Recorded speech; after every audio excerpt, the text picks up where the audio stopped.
Praise the lord. జీవము కలిగిన దేవుని నామానికి మహిమ కలుగును గాక. దేవుని వాక్యం సెలవిస్తుంది.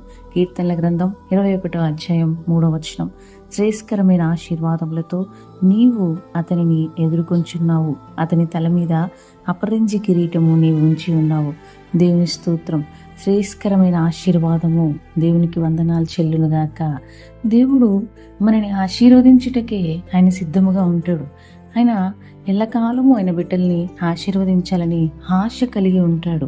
అయితే ప్రభువు ఆశీర్వదించడానికి సిద్ధముగా ఉన్నప్పటికీ మరి అనేకులు చేసిన పొరపాట్లను బట్టి, వారు వెళుతున్న చెడు మార్గములను బట్టి దేవుని ఆశీర్వాదంలో వారు కోల్పోతూ ఉంటారు.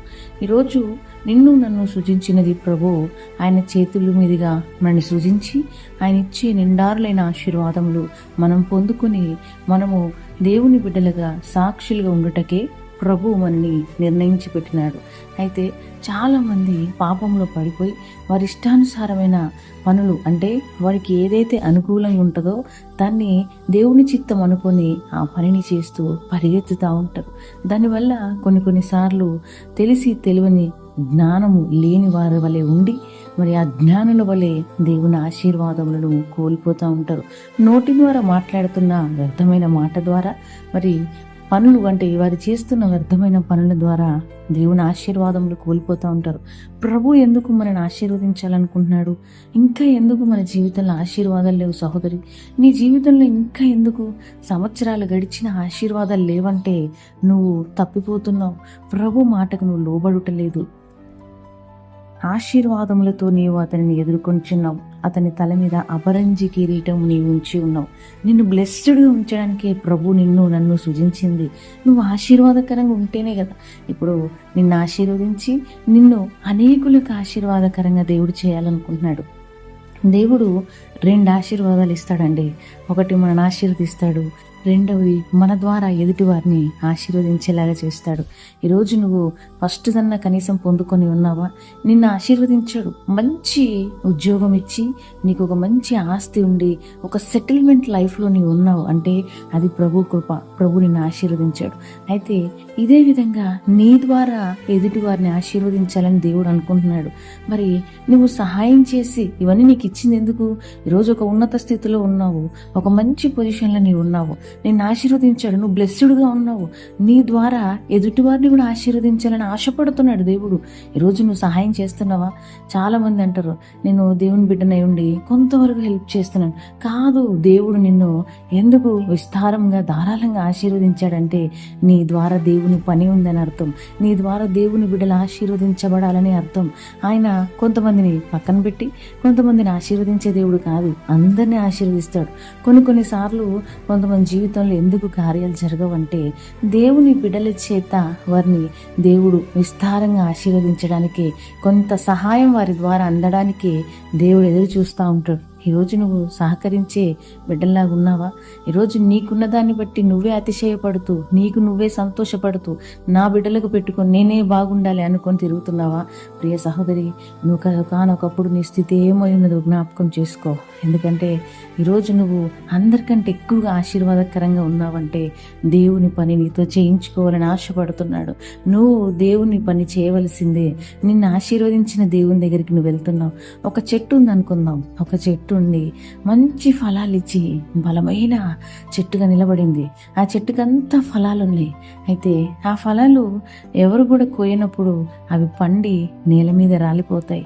మరి అదేవిధంగా ఒక కుటుంబాన్ని కానీ, నీ కుటుంబాన్ని, ఎవరి కుటుంబాన్నైనా దేవుడు బలంగా ఆశీర్వదించిన ఆశీర్వాదము అది ఎదుటివారికి ఉపయోగపడకపోతే అది వ్యర్థముగానే పోతుంది. కాబట్టి చూడండి, ఫలములు కోసుకొని ఆ ఫలాలు, అంటే నీకు ఇచ్చిన ఫలాల ద్వారా ఎదుటివారు కూడా ఫలించబడాలి. ఈరోజు నీ ద్వారా అనేకులు సహాయం పొందుతున్నారా? నీకు దేవుడిచ్చిన ఆశీర్వాదం ద్వారా అనేకులు ఆశీర్వదించబడుతున్నారా? చాలామంది ఆలోచిస్తారు, చాలా ఘోరంగా మాట్లాడుతూ ఉంటారు. మాకు దేవుడు ఆశీర్వదించాడు కదా, నేనెందుకు ఎదుటి వారికి సహాయం చేయాలి, నేనెందుకు దేవుని పనికి సహాయం చేయాలని అనుకుంటా ఉంటారు. దేవుడు నిన్ను ఆశీర్వదించిందే అందుకు. షార్ట్ టైంలో నిన్ను ఎందుకంత ఆశీర్వదించాడు, తక్కువ టైంలో నీకు శ్రమ లేకుండా, నిన్ను ఇబ్బంది పడనివ్వకుండా ప్రభు ఎందుకు నిన్ను ఆశీర్వదించాడంటే నీ ద్వారా దేవుని పని బ్లెస్డ్గా ఉండడానికి. కొంతమంది సహోదరులైతే ఎంతో అద్భుతంగా వారు ఆశీర్వదించబడి వారు దేవుని పనికి ముందుండి ఆశీర్వాదకరంగా నిలబడుతూ ఉంటారు. ఎంతో ఆశీర్వాదం అది. అది వారి పిల్లల పిల్లల పిల్లల తరాల వరకు ఆశీర్వాదం అది. ఇక్కడ దేవుడు అంటున్నాడు, అతని తల మీద అపరంజి కిరీటం ఉంచి ఉన్నాను. ఎప్పుడు నీ తల మీద అపరంజి కిరీటం ఉంటుందంటే నీకు వచ్చిన ఆశీర్వాదము దేవుని పనికి వాడబడుతున్నప్పుడు, అనేకుల కొరకు సహాయకరంగా వాడబడుతున్నప్పుడే దేవుడు ఇంకా నిన్ను డబల్గా బ్లెస్ చేస్తాడు. డబల్గా అంటే రెండంతలుగా ఆశీర్వదిస్తాడు. ఈరోజు నీకు వచ్చిన ఆశీర్వాదం నీ దగ్గరే కాదు, కానీ దేవుని పని నిమిత్తం వాడబడాలా, దేవుని కొరకు. అంటే చాలామంది అంటూ ఉంటారు, మాకు పరిస్థితులు బాగాలేవు, మమ్మల్ని ఎవరు కూడా పట్టించుకోవట్లేదు, ఆయనే సహాయం చేయాలన్నప్పుడు దేవుడు సహాయం చేస్తాడు. కానీ మనుషుల ద్వారానే మనకు ఆ సహాయం చేస్తాడు. ఒక మనిషిని ప్రేరేపించి ప్రభు పంపించి ఆయన పని జరిగించుకుంటాడు. ఒక వ్యక్తిని ప్రేమించి ఆశీర్వదించిన దేవుడు ఆ వ్యక్తి ద్వారా ఇంకొక వ్యక్తికి సహాయం అందేలాగా చేస్తాడండి. ఈరోజు నువ్వు ఏ స్థితిలో ఉన్నావో నాకు తెలియదు, కానీ ప్రభు నిన్ను ఆశీర్వదించబోతున్నాడు. నీ వద్దకు కొంతమందిని పంపించి వారి ద్వారా నీకు ఆశీర్వాదం వచ్చేలాగా చేయబోతున్నాడు.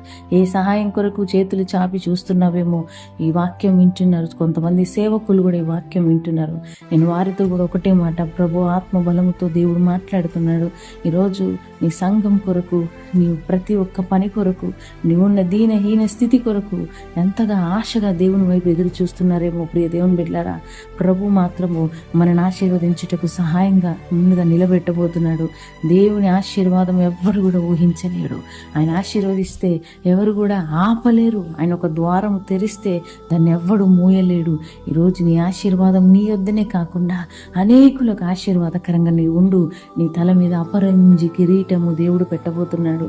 ఎందుకంటే దేవుడు నీ యందు ఎంతగానో ఆశ కలిగి ఉన్నాడు. సహోదరుడా, దేవుడు నిన్ను బలంగా ఆశీర్వదించాడంటే నీ ద్వారా దేవుని పని జరగాలని ఆశపడుతున్నాడు. ఈరోజు దేవుని పనిలో ముందున్నావా? సేవకులకు సహకరిస్తున్నావా? ఈరోజు లేని స్థితిలో ఉన్న వారికి తోడుగా ఉన్నావా? దేవుడు నిన్నే ఎందుకు కోరుకుంటు? అందరి సహాయం దేవుడికి అవసరం లేదండి.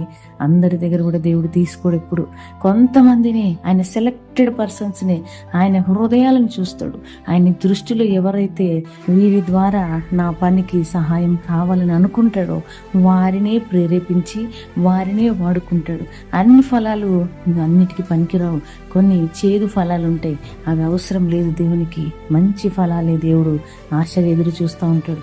ఈరోజు నిన్ను ఆశీర్వదించిన దేవుడు నిన్ను శ్రేయస్కరమైన ఆశీర్వాదాలతో నింపినాడు. సహోదరి సహోదరుడా, నీ ఆశీర్వాదములు అనేకులకు నీ చెట్టుకు వచ్చిన ప్రతి ఫలము అనేకులు తిని వారు ఫలించాలా.